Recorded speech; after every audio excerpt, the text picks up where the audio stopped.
52 Sketches Podcast, Episode 10. Milliner, Sahar Freemantle. Welcome to 52 Sketches, a podcast about creativity and creative practices. Here's your host, Rob Head. Welcome to the 52 Sketches Podcast. I'm your host, Rob Head. We are here again to talk about living a creative life, creativity practices, habits, and strategies for making wonderful things and experiences. In this episode, I am so pleased to welcome Sahar Freemantle. Sahar Freemantle is an award-winning milliner based in London. The purpose of her brand, Sahar Millinery, is to create beauty and inspire creativity. She specializes in handmade hats for women, hats which, by all accounts, have great shapes, complement the wearer, and are comfortable to wear. Bespoke pieces might even tell stories of the wearer in the details. Sahar also teaches workshops on the craft of millinery, as well as her newest venture, the Milliner's Drawing Room, which are hat-focused life drawing classes. Both of these ventures aim to bring out creativity from participants, so Sahar's audience are not just passive spectators or wearers, but intrinsically involved in the creation process. Sahar is a Queen Elizabeth Scholarship Trust Award winner and has a degree in performance costume from Edinburgh College of Art. Sahar Millinery also has a sub-brand called Ugly Lovely, which is a playful exploration at what beauty is, taking inspiration from nature and surrealism. Sahar's work has been exhibited at the V&A, featured in The Guardian, The Independent, and Evening Standard's list of best ascot hats, on screen in Downton Abbey, and on celebrities such as Ellie Goulding, Paloma Faith, Katy Perry, Celeste, Charlie Howard, Georgina Campbell, Victoria Baker Harper, and Immodesty Blaze. Sahar's work has been shown in Japan, Portugal, Mali, Berlin, and France. So, welcome, Sahar. Thank you, Rob. That all sounded so wonderful in your lovely American accent. Likewise. Well, we can have a mutual admiration celebration here, because I just love to hear your. I assume what would be described as a London accent. Yeah. Oh, I don't know. I wasn't brought up in London, so I have more of a kind of like middle of England kind of accent. Yeah, I would say the London accent is a bit more rough than mine. I see. Wonderful. It's so great to have our first international guest on the podcast. You are living and working in London, yeah? That's right. Yes, I may say whatever I say about the London accent or whatever, but actually I love London. I love being here. I've been here for several years, and I don't think I ever want to leave here. I think it's an amazing city. Wonderful. So, the first thing that occurs to me as I'm speaking to you is how culturally specific some arts are. So, for example, the word milliner was not in my vocabulary until I was researching your work. We, as Americans, we might use the word haberdasher if we're trying to sound especially British, right? So tell us about what is a milliner? A milliner is a hat maker. Just somebody who makes hats and headwear. You can use the word hatter, but that's not very often used. I think that's more used to describe people who make men's hats. Right. So yes, I'm a milliner, and what that means is I make hats and headpieces, mostly for women. Mostly for women, right? The word hatter over here anyway is usually preceded by the word mad. So I get that a lot. Right. Yeah. Let's talk about your backstory a little bit. How did you end up here? So let's talk about maybe your childhood, your upbringing. Did you have creative things that you were into as you were growing up? Did you sing or dance or play in plays, or were you, sewing dresses or whatever when you were a young one? What were you involved in? Art and creativity were very much encouraged in my household. I'd say the kind of like singing performance kind of stuff was more my sister's realm. She used to drag me into her, we're going to write an imaginary newspaper. And she thought that was fun. For me, I was always a little bit more into the visual stuff. So I was into calligraphy from quite a young age, and just kind of like details of stuff. Like I remember baking a cake and just spending ages making like little roses out of icing and stuff like that. My parents always just really encouraged any kind of artistic pursuits. Yeah. Mm. Did you decide at some point that I'm going to pursue this academically? How did you end up with your degree? And Yeah. what was it, So performance costuming? yeah, performance costumes. So I didn't really know what I wanted to do, and I just was looking through all of the, university prospectuses and just saw like I kind of left it last minute as usual because I was just like, I don't know, like I'm not amazing at anything, in my school kind of results were they were fine, but I wasn't like I Hmm. didn't excel in any one area, including art. But Mm. my parents Hmm. were just always because they could just see that in my spare time I was always just being creative. So they definitely encouraged me to go to art college. So Hmm. in England we do what's called a foundation course where you just do a foundation course for a year and you just try out a whole bunch of stuff. So yeah, I did kind of sculpture, I did textiles, and then when I was looking through the prospectuses, I saw a photograph of this Victorian costume, which was all made from leather, and it was just unlike anything I'd seen before. And I was like, "What's that? I want to whatever this person did to study that to make that. That's what I want to do." And I looked, and it was like, "Okay, costume. Wow, I didn't even know you could do a degree in that. Like I hadn't even Hmm. thought about it. It wasn't even on my radar." And I Hmm. think at schools, I don't know what it's like over there, but over here, the career advice is always quite minimal. You don't realize Right. that there's, and even now I meet people with just really specific, really niche jobs. And it's just like, yeah, okay, that's a job. And they've either got the job or they've created it, they've carved it for themselves. Right. Um, yeah, so I chose costume design, and there were not very many places in the country that offered it. But Edinburgh, up in Scotland, the capital of Scotland, was one of the places. And I had never been there before, but I'd heard it was a pretty cool place. So yeah, I Hmm. didn't sort of give myself very many choices, particularly because I just knew that Edinburgh was a cool place. And so I put it down, and yeah, I went there. So that's when I did my 3-year BA honours degree up in Edinburgh at the Art College doing Hmm. performance costume.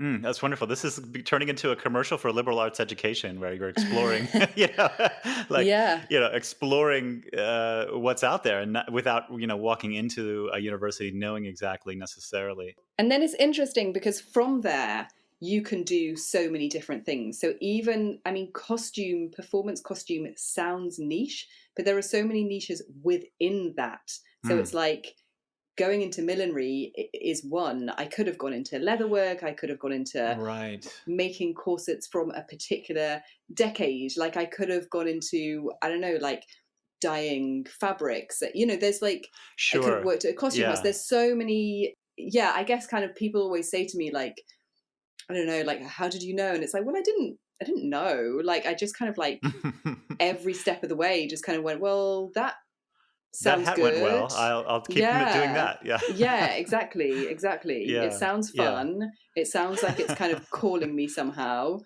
Hmm. Hmm. And yeah, as well, you have to consider, of course, like to consider like, is there money in this? That's a consideration. Sure. Yeah. Hmm. Hmm. But there So when you is, say there performance is money. costume, Hmm. yeah, when you say performance costume, I'm picturing stage and screen costuming, like, Yeah, for which theater or even that film. is broad. It's like the difference Hmm. between stage costume and the difference between film costume is, Hmm.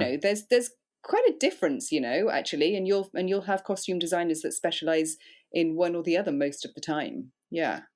Hmm. Hmm. Okay, so you went through the program at Edinburgh, and how did you get from there to, okay, I'm going to figure out how to make a living doing this? When I graduated, I still didn't know for sure what I wanted to do, but I shortly afterwards, I met some milliners in Scotland, and they Mm. wanted just some help putting on a millinery fashion show. And as soon as I saw, they literally opened up the boot of their car, and I saw all of these awesome hats, and I was like, wow, I didn't even realize this kind of thing existed, or you could make this sort of thing, or this was a job, or, it was kind of that one of those moments again. Right. And I sort of started trying on these hats and just having loads of fun. And I was just like, oh, can I come and just like do some work experience with you? And I want to learn how to do this. And there Mm-hmm. was just something in that moment where in my heart of hearts and in my intuition, it felt right. Mm. But in my head was still going, no, so you need to explore different things. And like, I almost didn't trust my intuition.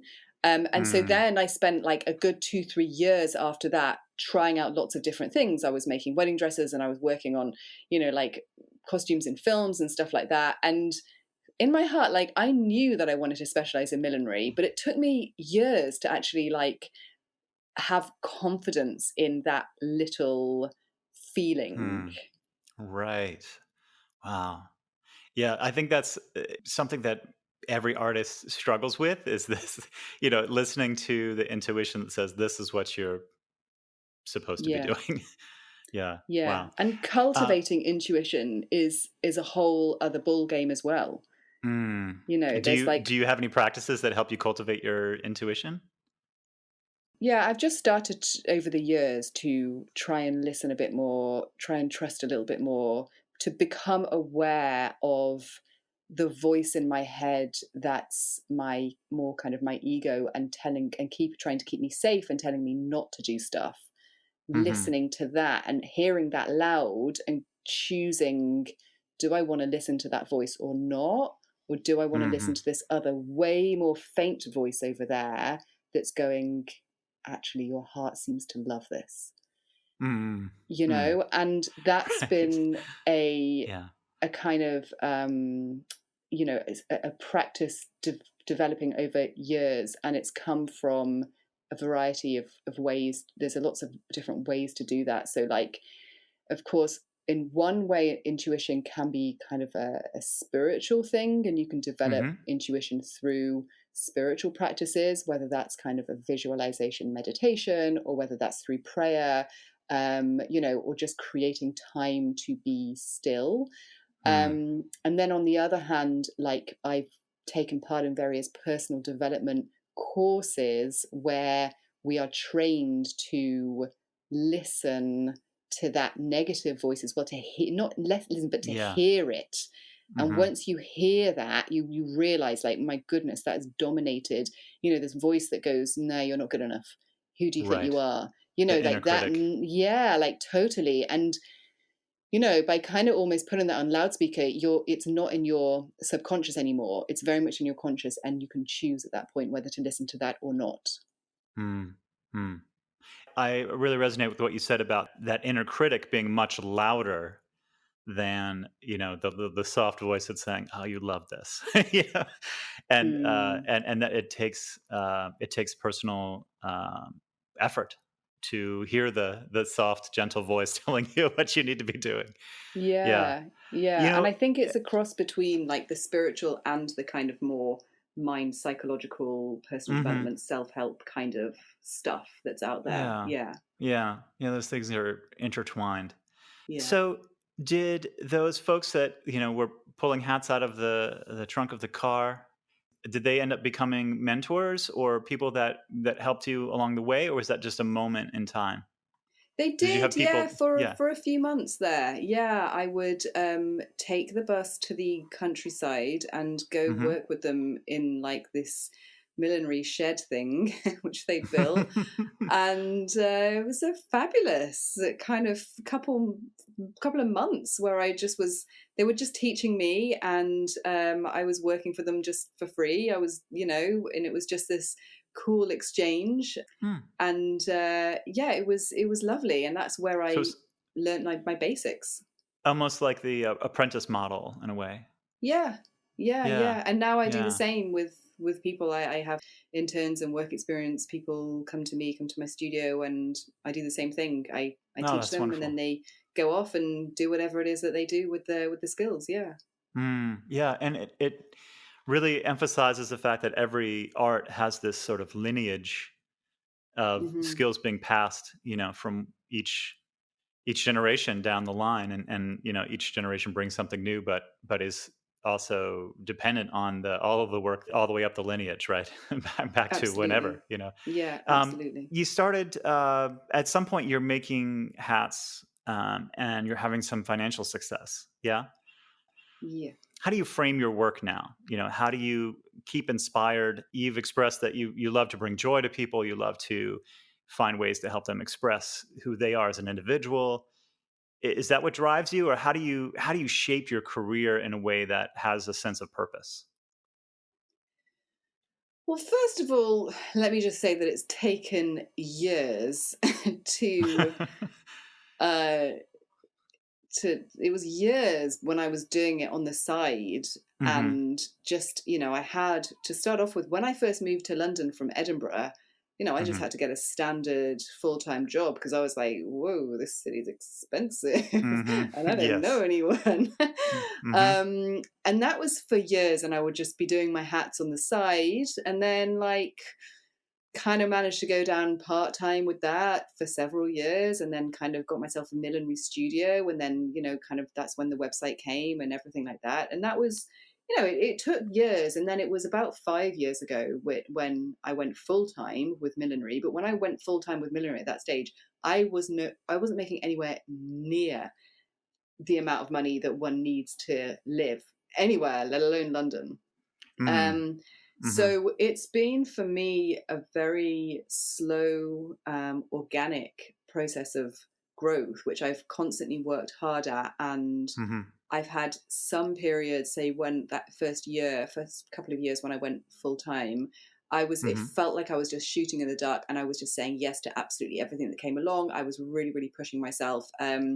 I learned a lot in that year, and I've learned, okay, what works and what doesn't work. And that's what I've learned, of course, throughout the last kind of decade or so, but particularly Hmm. in that year. But what was really interesting in that first couple of years is, at one point, my coach said to me, we were playing some game over Christmas. She had all of her, the people that she coaches, and she was kind of saying random words, and we had to sort of say how we related to them. And she said the word passion, and suddenly I realized that I'd lost my passion. Mm. And I was like, oh, okay, this is interesting. And that's why, kind of one of many, many examples of how having either like another person there, whether it's a coach or whether it's a course or whatever, is really great, and not just being buried in my work on my own, because sometimes they shine a light on something that you wouldn't have seen. So I was like, oh, I seem to have completely lost my passion. And so over the next few days, I thought about it, and I was like, yeah, it's because I'm so busy trying to make money out of this. Hmm. It's all focused on the money. It's all focused on this fear of like not being able to pay rent. And I kind of thought about it and was like, well, this is a transitional period, going from being supported by my salary to not having any steady income. Hmm. So maybe this is okay, actually, and maybe this is Hmm. how it should be right now. And I don't need to worry about it or do anything about it. I'll just accept that this is how it is right now, and make a goal that at some point in the next 2 or 3 years, I will make space to create just for the sake of creativity and not to make money. And I will have learned enough, or I would have had enough kind of regular clients that it's not all about the money. Hmm. Because if it was going to Yeah. be all about the money, my goodness, I could have done There are better something careers. which, Yeah. yes, than being a craftsperson. Um, Yes, yeah, yes. That story reminds me of so many people that we all have in our lives and know, and maybe ourselves. This idea of like, I'm struggling so hard. I don't even like music anymore. I don't even like painting mm, anymore. And I don't. Writing is ridiculous. It's a challenge, of mm, course, because we live in a market economy society that doesn't necessarily value all contributions to society in the same way, and we yeah. all have to make a living, and but it can be really discouraging. So it sounds like you sort of embraced that sort of life stage, and how did you come out the other end of that? Do you feel like you've recovered your Yeah, inspiration? I feel like I am in that process of recovering it. So I'm certainly a lot more passionate now than I was in that moment. And I Mm-hmm. have bursts of it and bursts of inspiration and bursts of creativity. Yeah, I think there was maybe a couple things. There was, what I kind of realized and planned out, which is like, just keep working through this next 2-3 years, and Mm-hmm. once you have a little bit of stability within the business side of things, Right. you kind of you know the rhythm, you know when the busy periods are, you know where good places are to sell, and so you kind of are going to know that money's going to come in at like certain times of the year and stuff like that. And that kind of started happening. So it's like, okay, less stressed about money, because just kind of knowing the ebbs and flows of it, of the year, Mm-hmm. basically, because Mm-hmm. my work is very seasonal. Right. Yeah. And then it was being kind of strict on myself to make sure that I allowed time in my schedule to just create for creativity's sake.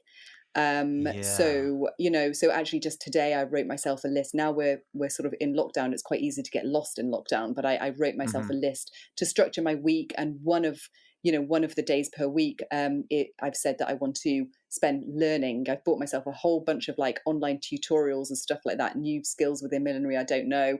So just to kind of keep that structure, and then another day of the week to spend making the stuff that I've been wanting to make for ever and ever, and I just don't ever get around to it because I'm too busy doing this commission or that commission or whatever. So so I'm carving out more time to actually get back to creating for Mm. fun, and Right. to and that of course is going to have a future wonderful knock-on effect, because I'm going to have this awesome portfolio, and I'm going to Mm-hmm. get more of Right. that work, so Right. it's like Right. creating stuff in my portfolio that I actually want to have in my portfolio. So not just safe sellable pieces, but awesome Mm. showpieces.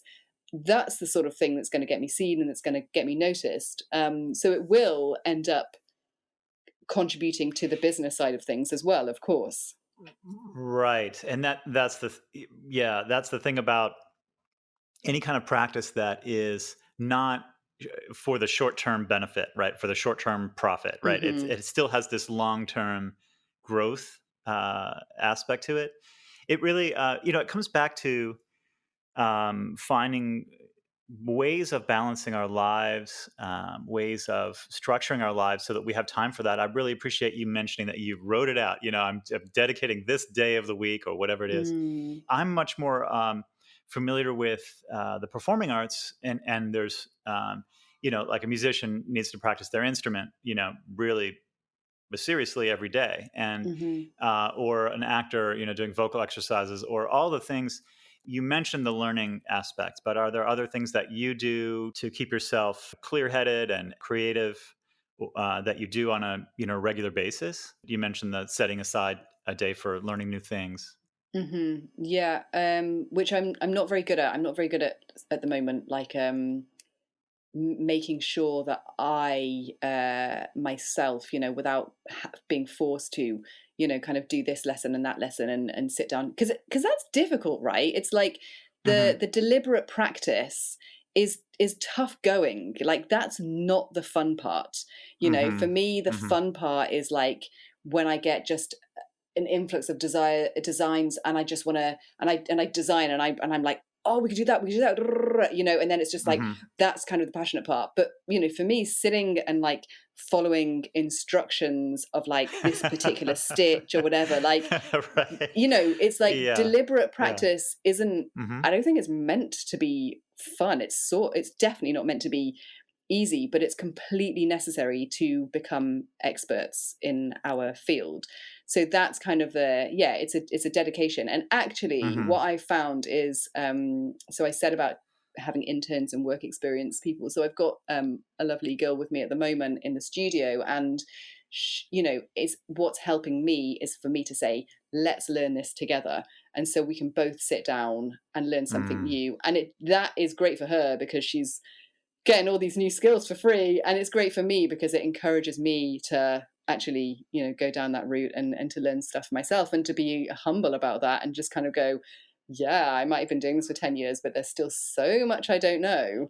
Right. Continuous Yeah, growth. Yeah. yeah, Yeah. yeah. Yeah. So there's that, but then there's, I guess, on a kind of daily practice, Yeah, I mean, I do start every morning with a kind of very just simple practice of simple yoga, which then goes into kind of like reading some of the Baha'i writings, saying my Baha'i prayers, and sort of recently started to do a little bit of kind of creative visualization Mm. meditation, sort of Mm-hmm. where just I'm kind of new to it, but I sort of pretty much just sit there and imagine stuff I want. I don't know if that's what I'm supposed to be doing, but I try and design my life, like I've sort of started to get into that practice. Yeah, I think we can be pretty powerful in that way. Yeah, it's interesting. You mentioned, visualizing things that you want. There's, of course, two ways to approach that. One is, I want fancy things and whatever, and another is, I want to create beautiful things, or I want this opportunity to manifest, or whatever. And I think that's part of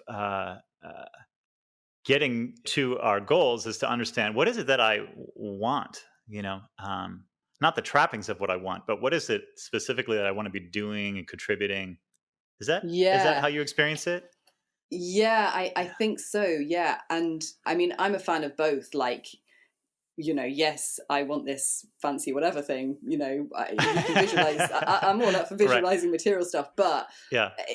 actually kind of zooming out and looking at the whole picture, or what I want to create in this world. And yeah, I mean, I want to create a whole lot more than, just hats. I before my last pop-up shop, I would sit in my garden in the summer, I would do my spiritual practice, and then I would sit there and envisage this beautiful shop, people coming and Mm. being delighted, this feeling of total just joy, upliftment, happiness, inspired.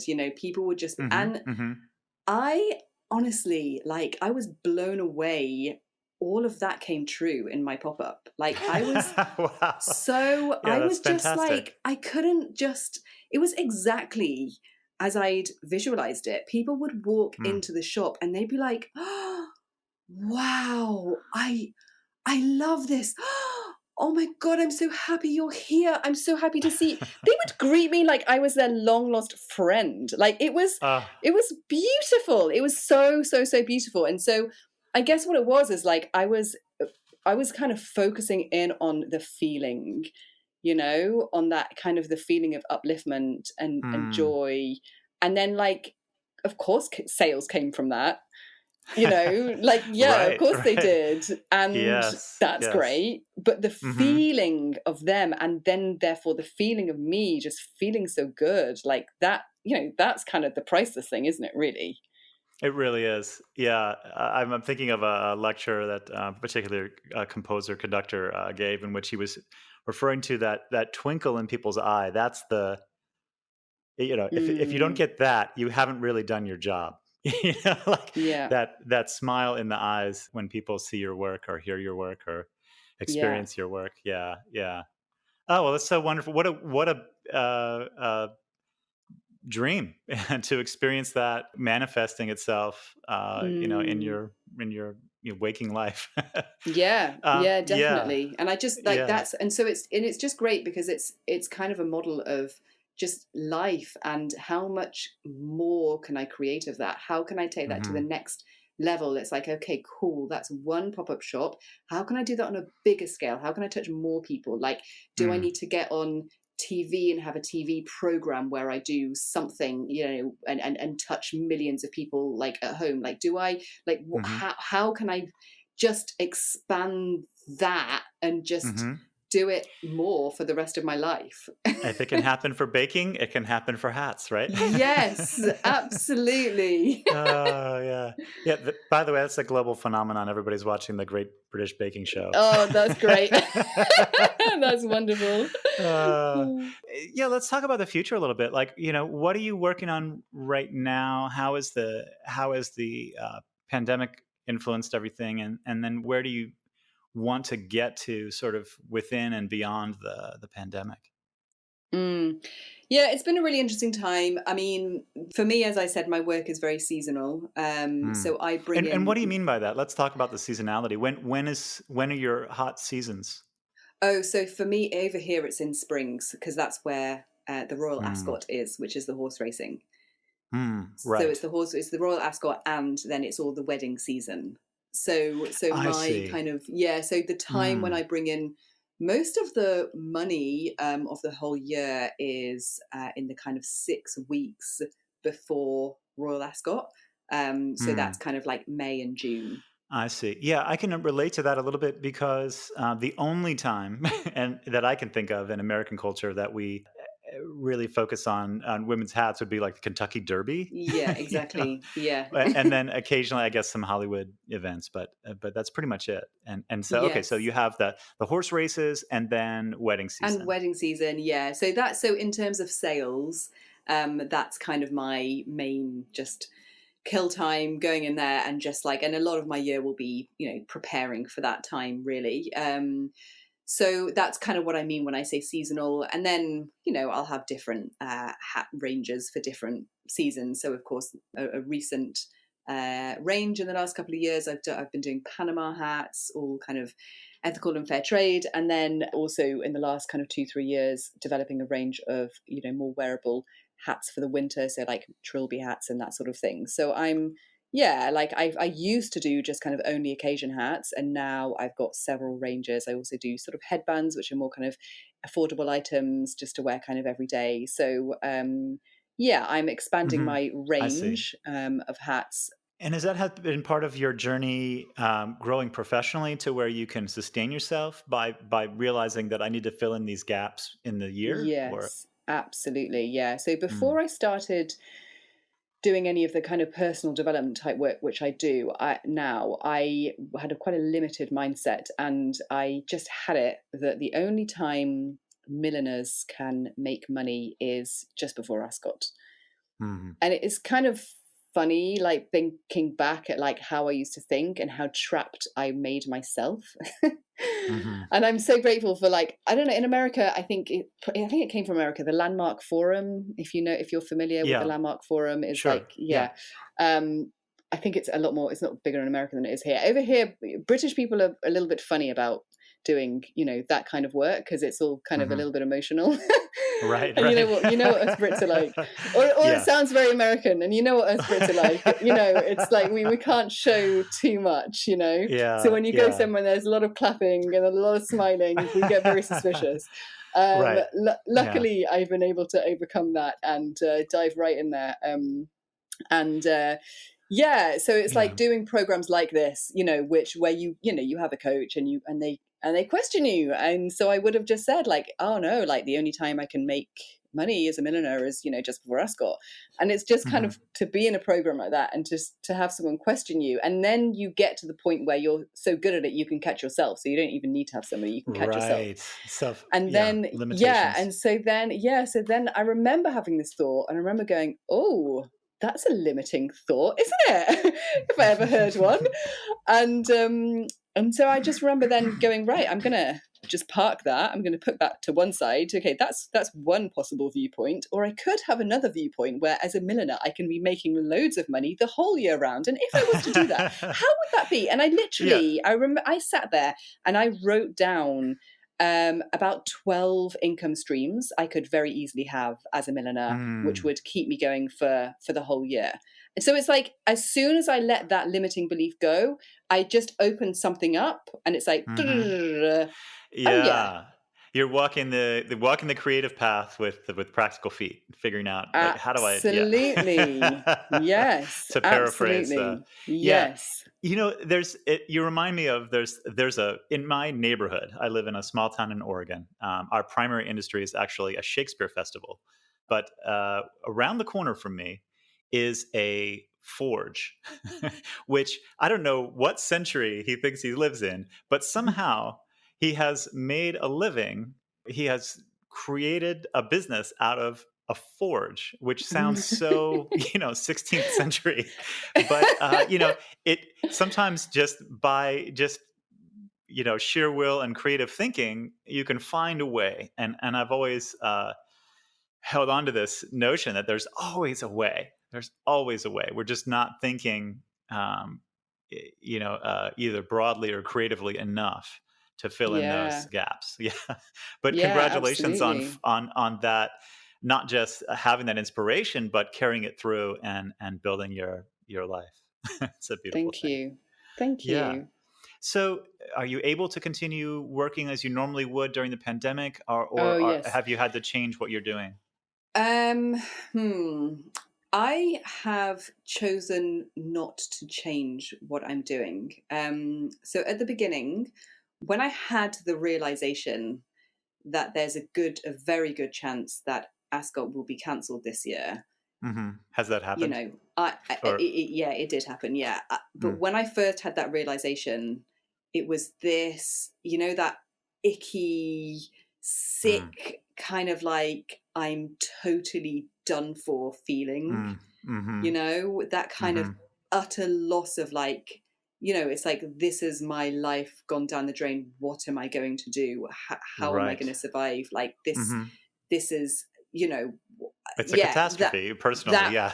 yeah, Yeah. that kind Yeah. of feeling felt very real for me, because I hmm didn't know how I was going to live, how I was going to survive. Right. And I guess because I'm so into this, all this personal development stuff, which I do, I was only in that space for about a day. Well, And I basically congratulations. just, I think, yeah, yeah. We but should I was all. proactive about it. But I was Okay. proactive hmm about recognizing I'm in that space. Right. Um, and in Landmark we call it the morass, this kind of like the murky Mm. swamp of the hmm kind of lower self kind of thing. Right. Yeah. Recognizing it, allowing myself like a day to like wallow, hmm and then just going, okay, how do I get myself out of this? And I'm part of a couple of like support groups here.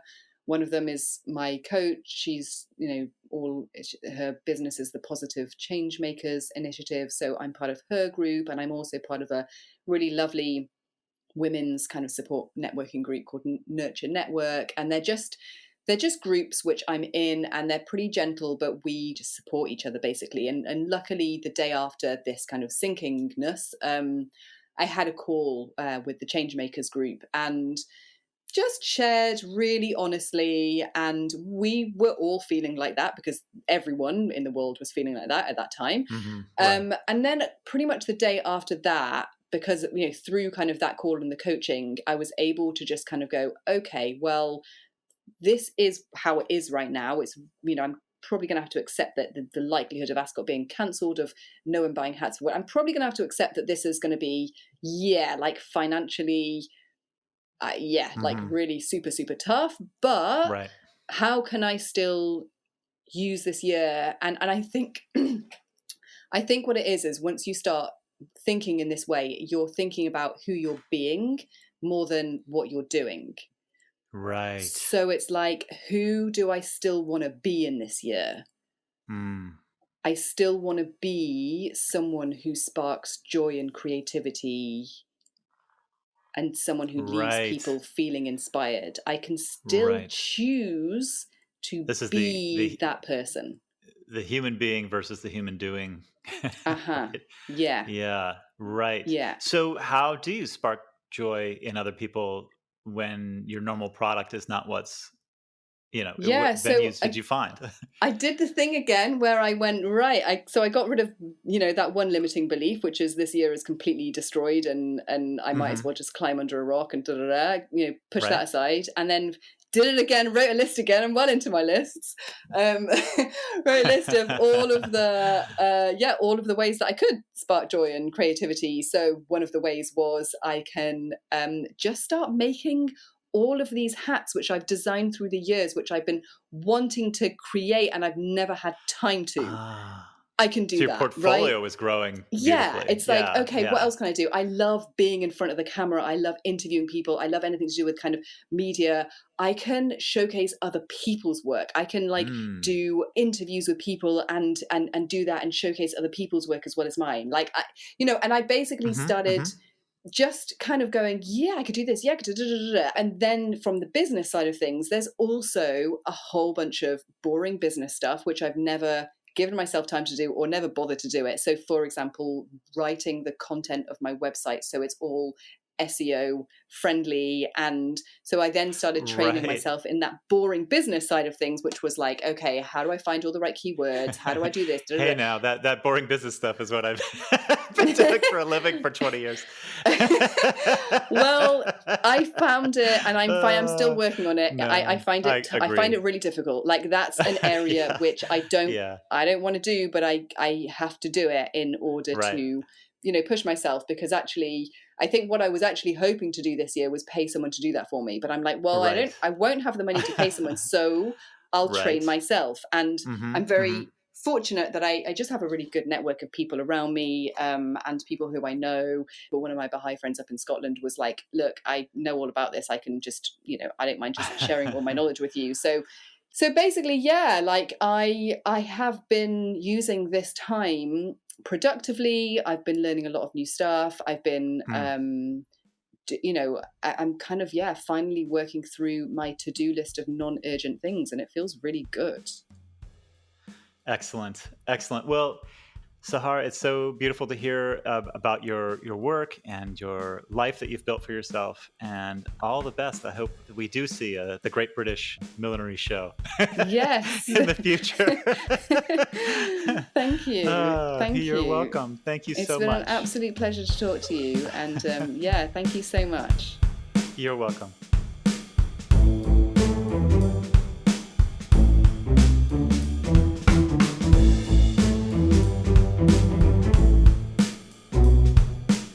The 52 Sketches podcast is a product of 52 Sketches, makers of earlywords.io, daily, private, stream of consciousness writing to clear your mind and unlock your creativity.